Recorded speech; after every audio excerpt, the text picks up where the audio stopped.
1st of January 2015 is nearly upon us, and very little time remains for software systems to be updated in order that businesses are ready for the changes.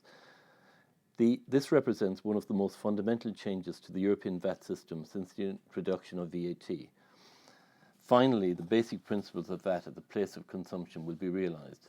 Essentially, from the 1st of January 2015, services of telecommunications, broadcasting and electronically delivered services will be taxed at the place of consumption, i.e. where the customer consumes the services.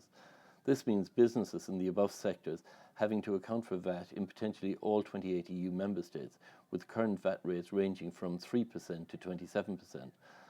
The MOS system, the mini one-stop shop, has been introduced by the European Commission in order to enable VAT compliance in a straightforward and simple manner by using the portal where the business is established to account for VAT in all the other member states.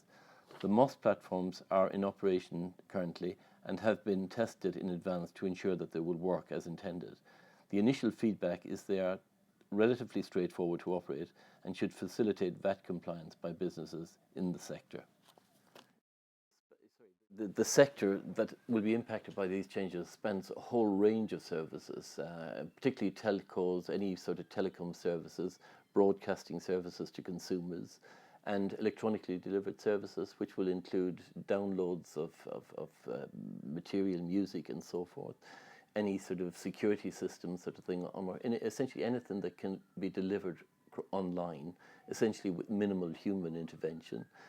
One of the particular issues with this is that there's no de minimis, so any business, even technically having very, very small levels of turnover across the EU, will have to register and account for VAT. The changes for 2015 essentially only apply to businesses in the EU.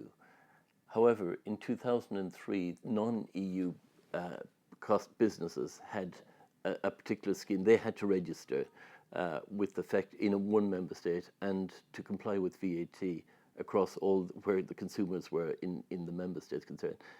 The 2015 changes for EU essentially brings both EU and non-EU business in line, so there'll be a common approach and a common VAT taxed at place of consumption.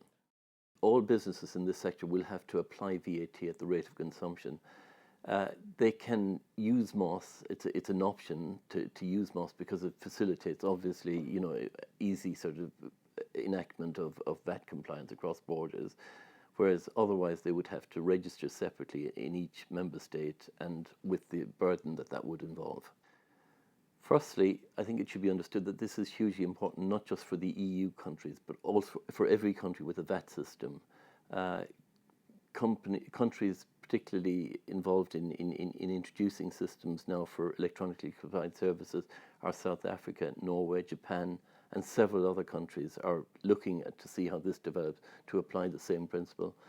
Competitive pressures are forcing member states to make sure that that they're taxing properly where consumed. This is an abstract service, if you like, in the sense that it's very difficult to understand where the service is provided from and who the service is provided to. So various proxies have been set out to approximate to where the customer and usage of the service is.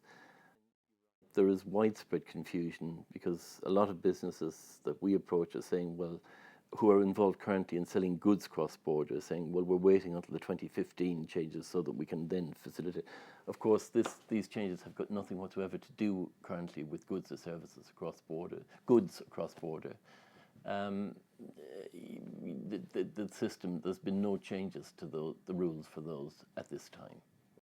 The standard VAT return is a long-term aspiration of the European Commission in order to facilitate cross-border compliance, to ease the international trade and to make sure that the costs for businesses are minimized.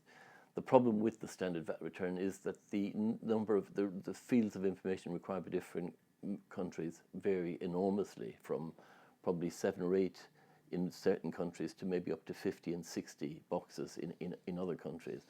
So getting agreement on those will be actually quite difficult, we think, at this stage. Right. And absolutely nothing to do with MOS 2015? Nothing to do with MOS 2015, no. businesses in this sector will have to really look and see where their customers are based. That's paramount in the new system.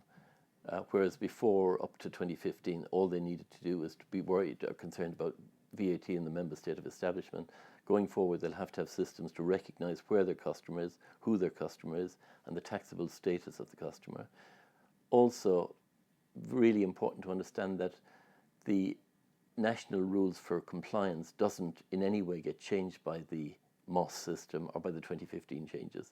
So in terms of compliance, businesses will be absolutely obliged to comply fully with domestic legislation in countries.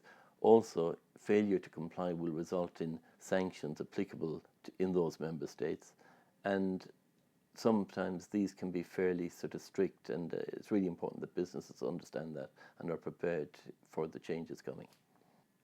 Just the scale and size of the changes and how many businesses will be impacted, member states really don't know is the answer at the minute as to how many, but range estimates have been given in the UK that they're in between about 20,000, 25,000 and 40 to 60,000 businesses could be impacted. And if that's rolled out across Europe, then obviously this is a huge change for all of those businesses in that sector.